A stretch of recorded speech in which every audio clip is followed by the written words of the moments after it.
Welcome to Smart Remarks. What do you mean wars cost money? Why do you hate freedom? The only thing we have to fear is fear itself.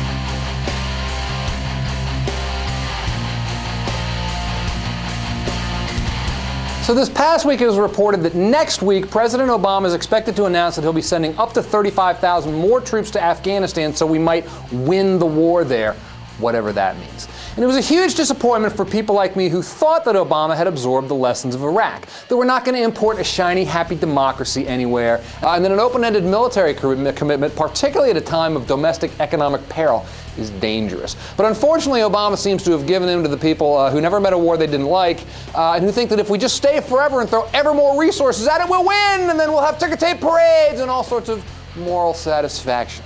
And what's fascinating about this view is that it enjoys tremendous support from those who have spent the past few months rallying in the street about big government and government spending. They complain that the country can't afford health care reform, but apparently we can afford endless war in the Middle East and anywhere else the great American war machine might roll. Wars don't cost real money! Except that, of course, they do. The Congressional Budget Office, for example, says health care reform, which has been so controversial, could cost $849 billion between 2010 and 2019. So far, the war in Afghanistan has cost $229 billion, and with 35,000 more troops going over there, that cost is going to rise significantly. At the same time, the cost of the war in Iraq is now around $700 billion. So we've spent close to $1 trillion on these wars since 2001 with no end in sight. But of course, we can't afford health care reform. No. You know, maybe I'm old school. But I think that American tax dollars are best spent here in America on Americans. But the funny thing about conservatives is they seem to think the people in Afghanistan or Iraq are more deserving of American largesse than actual Americans. The Afghanis are virtuous souls just yearning to breathe free. But the Americans who don't have health care, they're a bunch of grifters.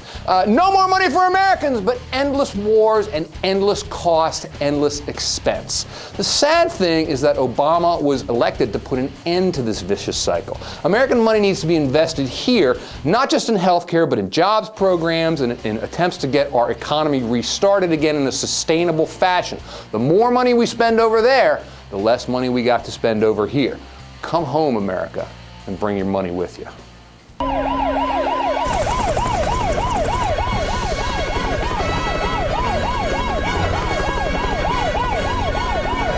You in the robes, put down the weapon of mass destruction and get on the ground.